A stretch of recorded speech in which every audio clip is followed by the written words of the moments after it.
स्वागत है आपके अपने YouTube चैनल पे लर्न ई स्पॉट। जैसे मैंने आपको बताया था कि अब हम स्टार्ट करने वाले हैं कंपनीज एक्ट 2013। देखिए फ्रेंड्स, ये जो वीडियो है ये ज़रूरी नहीं है कि आप सिर्फ सीए अगर कर रहे हो तो ही देखें। अगर आप सीएस कर रहे हो तो भी आपके लिए रेलेवेंट है, क्योंकि कंपनीज एक्ट आता है। सीएमए कर रहे हो तो भी है।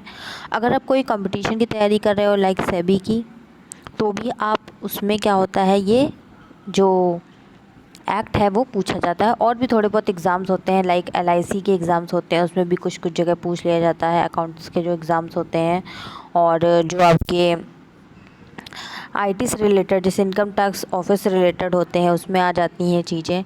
तो ये आपके लिए रेलेवेंट है। अगर आपका कोई दोस्त ये इसकी तैयारी कर रहा हो तो आप उसे प्लीज़ सजेस्ट करें। चलिए स्टार्ट करते हैं। What is companies act. देखिए, सबसे पहले तो इंट्रोडक्शन में बताऊँ कि क्या है कंपनीज़ एक्ट।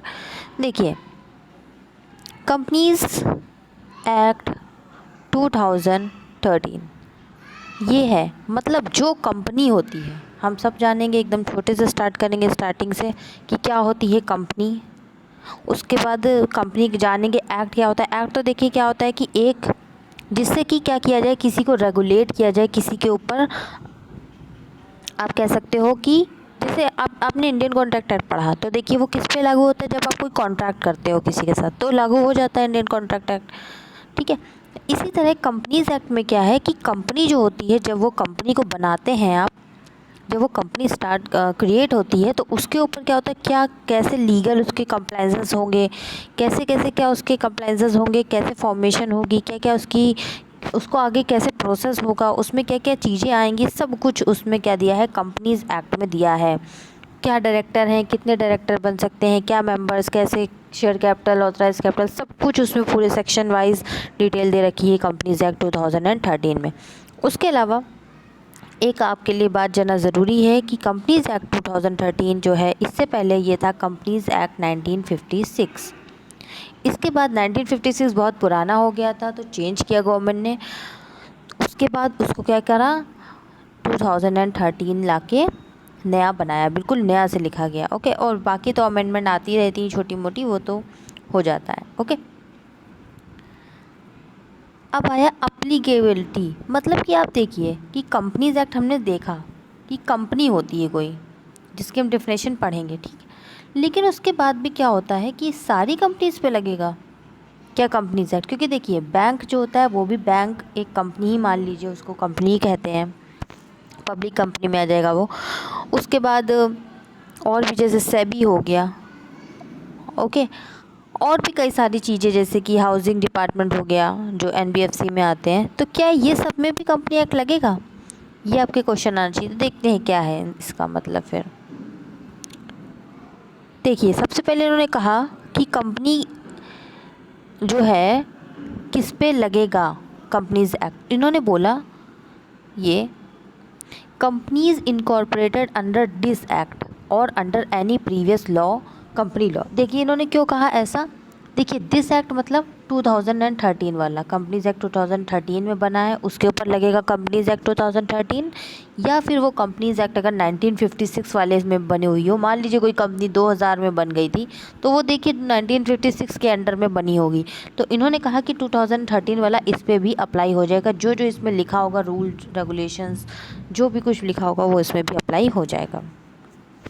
अब इन्होंने एक बात कही, देखिए इंश्योरेंस कंपनीज पे भी कंपनी एक्ट लगता है, लेकिन इंश्योरेंस कंपनी जैसे एलआईसी वगैरह हो गई वो, okay, except where the provision of the said act are inconsistent with the provision of the Insurance Act 1938 और IRDA Act, मतलब insurance regulatory and development authority act. Okay, इन्होंने कहा कि देखिए कंपनीज एक्ट लगेगा इंश्योरेंस कंपनीज पे भी, क्योंकि है तो वो देखिए कंपनीज, अल्टीमेटली कंपनी आ गया। लेकिन इन्होंने कहा कि अगर इनका जो इंश्योरेंस कंपनी होती है, एलआईसी का जो एक अलग एक्ट बना है, आईआरडीए एक्ट और इंश्योरेंस एक्ट, अगर उसके प्रोविजंस मतलब उसमें कुछ और लिखा है, ठीक है, और कंपनीज एक्ट में कुछ और लिखा है एक ही बात को लेके, तो क्या होगा, आईआरडीए के एक्ट जो होंगे वो प्रिवेल कर जाएंगे, मतलब आईआरडीए वाला वहाँ पर कंसेप्ट लग जाएगा। जैसे एक मैं एग्जांपल लेती हूँ छोटा सा। देखिए ये कोई रियल एग्जांपल नहीं है, सिर्फ एक फिक्शन है, तो आप प्लीज़ उसमें न जाइएगा फैक्ट्स एंड फिकर में, सिर्फ आप मेरी बात को ध्यान दीजिए। मान लीजिए कंपनी एक्ट में लिखा है कि डायरेक्टर जो है वो प्राइवेट कंपनी में 2 होने चाहिए मिनिमम, कम से कम। और IRDA एक्ट में क्या लिखा है इंश्योरेंस कंपनीज़ में कि अगर ये IRDA एक्ट है तो मिनिमम कितने डायरेक्शन होने चाहिए, 3। अब देखिए दोनों में क्या आ गया, अलग चीज़ आ गई, इनकन्सिस्टेंसी हो गई। तो यहाँ पर 3 डायरेक्टर्स आपको रखने पड़ेंगे, क्योंकि IRDA एक्ट प्रिवेल कर देगा, बिकॉज वो LIC मतलब इंश्योरेंस कंपनी है। कोई भी इंश्योरेंस कंपनी हो, ज़रूरी नहीं वो LIC, जो भी इंश्योरेंस कंपनी हो, अगर जो उसके प्रोविजंस हैं वो डिफ़र करते हैं कंपनीज एक्ट से, तो उसके IRDA के प्रोविज़न या इंश्योरेंस कंपनी एक्ट के प्रोविज़न, इंश्योरेंस एक्ट के प्रोविज़न लग जाएंगे। सेम इन्होंने बैंकिंग कंपनी के लिए भी बात कही कि देखिए बैंकिंग कंपनी वही जैसे हमारी जितने सारे बैंक हैं, SBI हो गया, इलाहाबाद बैंक और पंजाब PNB हो गया, कॉर्पोरेशन बैंक हो गया, इतने सारे बैंक हैं, HDFC एक्सिस, जो भी बैंक है, ओके। तो उन्होंने कहा कि देखिए बैंकिंग कंपनीज़ में भी यही चीज़ बोला उन्होंने कि बैंकिंग कंपनीज़ में भी लगेगा कंपनीज़ है, क्योंकि है तो वो देखिए कंपनी हो ना। लेकिन वही बात बोली कि अगर इनकन्सिस्टेंस है तो बैंकिंग रेगुलेशन एक्ट जो होता है 1949 वो लग जाएगा बैंकिंग कंपनी के ऊपर, ओके। फिर उन्होंने कहा कंपनी, ये देखिए अपनी कैपेबिलिटी में बता रही हूँ आपको, ओके। इन्होंने कहा कंपनी जो इंगेज है जनरेशन और सप्लाई ऑफ इलेक्ट्रिसिटी, जैसे कि जो इलेक्ट्रिसिटी की कंपनी होती हैं उनके ऊपर इन्होंने कहा कि वैसे तो कंपनी एक्ट लगेगा, लेकिन अगर कोई प्रोविज़न जो है वो अलग है, डिफ़र करता है कंपनीज एक्ट से, तो वो किस में, उसमें कौन से प्रोविज़न लगेंगे, मतलब इलेक्ट्रिसिटी एक्ट के प्रोविज़न लग जाएंगे, ठीक है। वैसे क्योंकि इनका लॉ अलग से बना रखा है, स्पेशल एक्ट है इनका, देखिए इलेक्ट्रिसिटी एक्ट हो गया, बैंकिंग का देखा आपने बैंकिंग रेगुलेशन हो गया, इंश्योरेंस वाले का देखा आपने इंश्योरेंस एक्ट, IRDA एक्ट हो गया। तो उनके जो स्पेशल प्रोविज़न है तो सीधी सी बात है उनके लिए ही बनाया गया है, इसलिए उन पे वो वाले प्रोविजंस लगेंगे। Any other company governed by any special act for the time being in force, इन्होंने कहा और भी कोई कंपनी, इतने तो इन्होंने बता दिया। देखिए कोई एक कंपनी जो कि इनकॉर्पोरेट हो 2013 में या 1956 में, कंपनी एक्ट के 1956 में हुई हो, अंडर हुई हो इनकॉर्पोरेट, या इन्होंने कहा कोई बैंकिंग कंपनी हो, चाहे इंश्योरेंस कंपनी हो, चाहे इलेक्ट्रिसिटी कंपनी हो, जो जनरेट करती हो इलेक्ट्रिसिटी, या फिर इन्होंने कहा कि कोई भी और कंपनी, इन्होंने सब कवर कर ली। Governed by any special act, मतलब उसके लिए भले ही कोई और एक्ट बनाया गया हो, जैसे बैंकिंग के लिए देखिए बैंकिंग रेगुलेशन एक्ट बनाया गया था, लेकिन वो उसके ऊपर क्या होगा, कंपनी एक्ट के प्रोविज़न तो लगने ही लगने हैं। बस डिफ़र कहाँ हो जाएगा, अगर कोई उस एक्ट में, स्पेशल एक्ट में कुछ और लिखा है, कंपनी एक्ट में कुछ और लिखा है, तो स्पेशल एक्ट के प्रोविज़न प्रिवेल कर जाएंगे, लेकिन कंपनी एक्ट तो उस पे ऊपर लगेगा ही, ठीक है। अब आया देखिए क्या है आगे, इन्होंने बोला such body corporate which are incorporated by any act for time being in force and as the central government may by notification specify in this behalf। और भी कोई जो बॉडी कॉर्पोरेट है, okay, body corporate means company आ जाती है इसमें, company के अंदर ही आती है इसके, बाकी और भी इसमें कवर हो जाती है, फॉरेन कंपनी भी आ जाती है।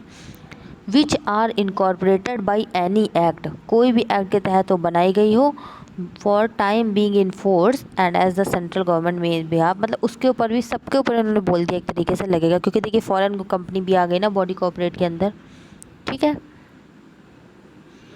अब इन्होंने बताया कंपनी क्या होती है, देखिए क्या बताया इन्होंने, कंपनी क्या होती है। A company is an incorporated association which is an artificial person, देखिए वो रियल में नहीं होती है, आर्टिफिशियल होती है, ठीक है। क्रिएटेड बाय लॉ, लॉ क्यों बोला इन्होंने, क्योंकि वो कंपनी एक्ट 2013 के अंदर बनेगी। Having a separate entity with perpetual succession, देखिए सेपरेट इंटिटी बोला इन्होंने क्योंकि उसकी एक अलग पहचान होती है कंपनी की, और उसका उसके ओनर से कोई भी मतलब नहीं होता है।